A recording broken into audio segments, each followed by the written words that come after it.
Trump is putting on a brave face as the Iran talks hit fresh turbulence, insisting everything is on track even while signals from Tehran suggest a far murkier picture behind the scenes. Trump says all is well and that diplomacy is working, yet Iran's next moves and public statements tell a very different story about what has really been agreed so far.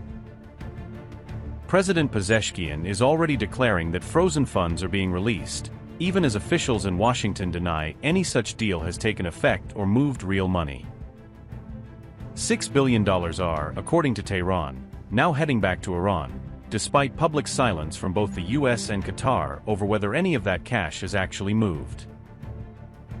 Trump is busy touting peace and de-escalation, while Iran is touting $6 billion in unlocked assets, leaving viewers to ask which side is really telling the full story. Amid renewed Gulf tensions, Iran now claims that $6 billion in frozen funds held in Qatar are finally set for release under the emerging framework. On June 29, Iranian officials stated that $6 billion in frozen assets sitting in Qatari accounts would be released and returned to Tehran. President Masoud Pezeshkian has hailed the interim U.S. Iran agreement as a great victory, framing it as proof that pressure on Washington is paying off. Pezeshkian says the funds will come home under plans laid out in the interim accord, casting the money as a direct dividend of the new memorandum. U.S. officials, however, say that no frozen Iranian assets have yet been released under the agreement, stressing that implementation is still at an early stage. Qatar, which holds the accounts in question, has also not publicly confirmed any transfer of the frozen funds, adding to the confusion over what has actually happened. The interim deal itself envisages a 60-day window of talks, during which both sides are supposed to work toward a broader U.S.-Iran agreement on sanctions and security. Pezeshkian said, and I quote, "Based on the plans made, $6 billion out of the total $12 billion of Iranian resources in Qatar will be released and returned to the country, and necessary follow-ups are being carried out." Unquote. All of this is unfolding amid growing confusion over when and where the next round of high-stakes U.S.-Iran talks will actually take place.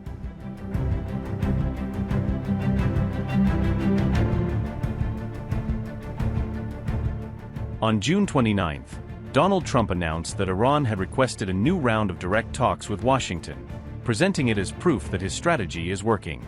He went further, saying the next U.S.-Iran meeting was expected to happen in Doha on June 30th, giving a precise date and venue for the supposed session. Senior Iranian negotiator Kazem Garibabadi quickly denied that any such talks had been scheduled, directly contradicting Trump's timeline. Garibabadi said consultations with Qatar are continuing as usual, but stressed that no technical working group talks in Doha have been confirmed so far.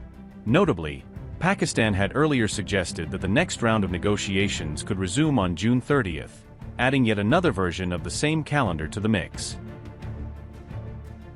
Kazem Garibabadi said, and I quote, "Although consultations with Qatar, including on following up on the implementation of the other side's commitments, are continuing as usual. Reports by some media about technical talks by the working groups being held in Doha are not confirmed." Unquote.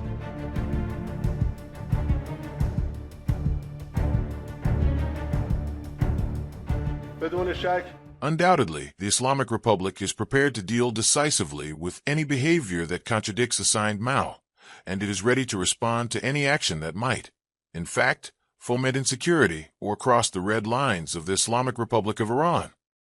You saw last night that following the Americans' violation of the ceasefire, the Islamic Republic of Iran's brave armed forces responded decisively, and this will remain the case going forward. Any behavior by the Americans will be met with the regrettable response by the armed forces. The United States must know, and the countries that wish to pass through the Strait of Hormuz must know, that they must navigate the path of authority and adhere to the lines drawn by Iran.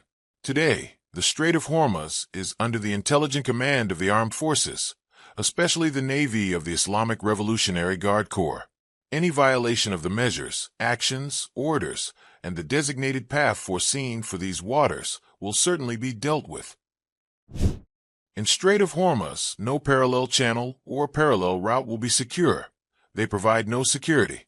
The only secure and trusted route is the one designated by the Navy of the Islamic Revolutionary Guard Corps. Our emphasis to all vessels, ships, merchants, and insurance companies is that for secure passage, they must only use the specified route. No communication channel exists, and I believe these are merely the products of their own deranged minds and fantasies.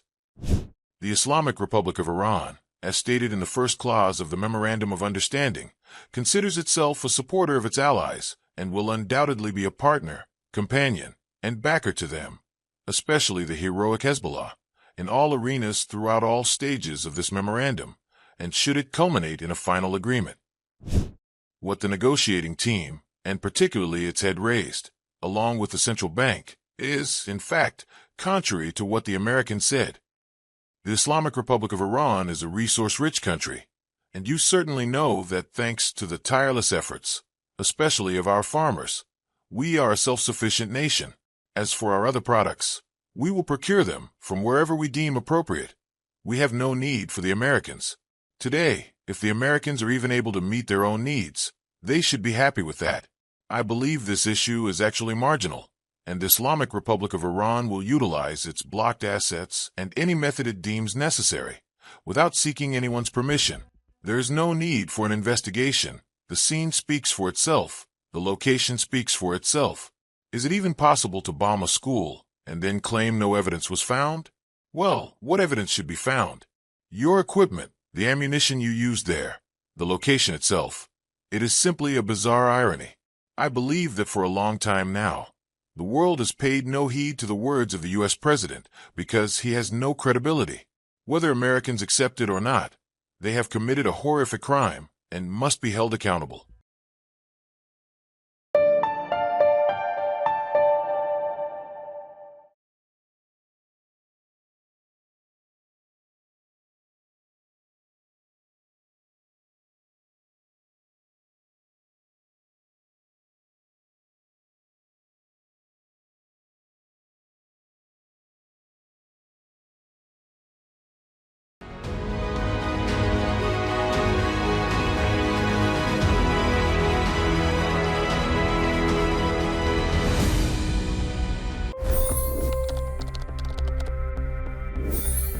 $25 crore गरीब गरीबी को परास्त करके बाहर निकले। For the good of our nation, let's work together and let's truly make America great again. The fastest news breaks. Requested PM saying that we will have to speak to Putin and to Zelensky. The biggest news makers. The relationship with India is probably the most important bilateral relationship the U.S. will have for the rest of this century. The capital delivered quite an election result today. Expert analysis.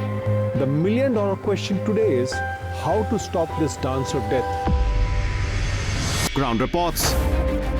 I'm standing at the crossroad of the Kumbh Mela. Behind me are more than 100 entry ghats. Long-form interviews. Exclusionary politics is reflected in Manipur case as well. You don't bother because this is a small state. Deep dive into burning issues. It's often said DRC could be the richest country in the whole world. It's because of what sits underneath. Why exactly did the US topple the Sheikh Hasina government? HD videos. We don't just break news, we break it down.